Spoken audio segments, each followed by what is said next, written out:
C'est Madame sans opinion. Celle qui dit oui, celle qui dit non, celle qui dit oui et non. Aujourd'hui, je vais vous donner mon avis, ou pas, sur le cannabis récréatif. Un sujet tout à fait d'actualité, puisque les Allemands ont décidé de le légaliser pour les 5 années à venir. Une sorte de dose à l'essai, comme une première taffe, juste comme ça, pour voir ce que ça fait. Moi, je suis pour, évidemment. Je pense à tous ces jeunes qui doivent partir en séjour linguistique en Germanie. Mais quelle chance ils ont! Non, parce que moi, ce genre de voyage à la con, je connais. Sous prétexte que j'ai fait allemand première langue, je m'en suis cogné tous les étés de mes 11 à mes 17 ans. Et je peux vous dire qu'on tourne vite en rond quand la seule distraction qu'on a, c'est la saucisse des petits Allemands. Alors que si j'avais eu le hashish, mais ça m'aurait donné 1000 fois plus de raisons de vouloir apprendre la langue. Et surtout moins de MST. Bon après, ce qui est énervant, c'est de se faire coiffer au poteau par les Allemands. Déjà qu'ils ont failli réussir à faire rentrer leur bretzel dans le patrimoine culturel de l'UNESCO avant qu'on y fourre notre baguette. Pas la peine de chercher le jeu de mots salace dans cette phrase, il n'y en a pas, je vous donne juste une information. Et puis en plus, c'est quand même un comble quand on sait que les Français sont les plus gros consommateurs de cannabis en Europe.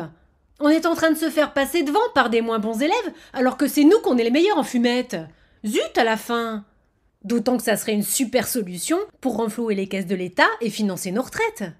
Hop! On colle une bonne taxe sur le cannabis, je ne sais pas moi, un petit 90%, histoire de ne pas trop rivaliser avec la clope non plus, et le tour est joué.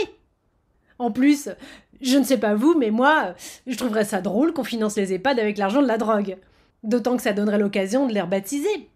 Maison médicalisée Bob Marley, les jardins de chanvre, ou les Hespérides du kiff. Bon, d'un autre côté, je dis ça, et en même temps, je suis d'accord pour être d'accord que les gens consomment du hakik, ça, oui, mais je ne suis pas sûre d'être d'accord pour être d'accord qu'ils en vendent. Enfin, qu'on en fasse un vrai métier, quoi. Alors attention, je trouve ça très bien que ceux qui sont actuellement dealers deviennent des gens respectables, qu'on les élève au rang de vrais contribuables et qu'ils fassent baisser le taux de chômage. Mais ce qui me turlupine, c'est tous ceux qui ne sont pas encore dans la vie active, vous voyez ? Je pense à mon neveu, typiquement, qui est en pleine orientation, ou plutôt désorientation, avec qui je parcours les salons étudiants.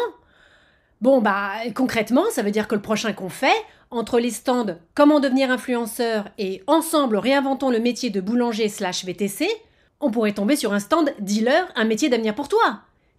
C'est ça dont on est en train de parler. Mais qu'est-ce qu'on va proposer comme formation, du coup ? Des CAP rouleur-colleur ? Des stages en entreprise en Seine-Saint-Denis ? Des programmes Erasmus à Tijuana ? Non, ça devient n'importe quoi, hein. Oh là là. C'est bien simple, moi je ne sais plus quoi penser. Enfin bon, de toute façon, je vous laisse. Il faut que j'aille faire réviser ses cours d'allemand à mon neveu et lui apprendre à rouler. Oups, je l'ai dit.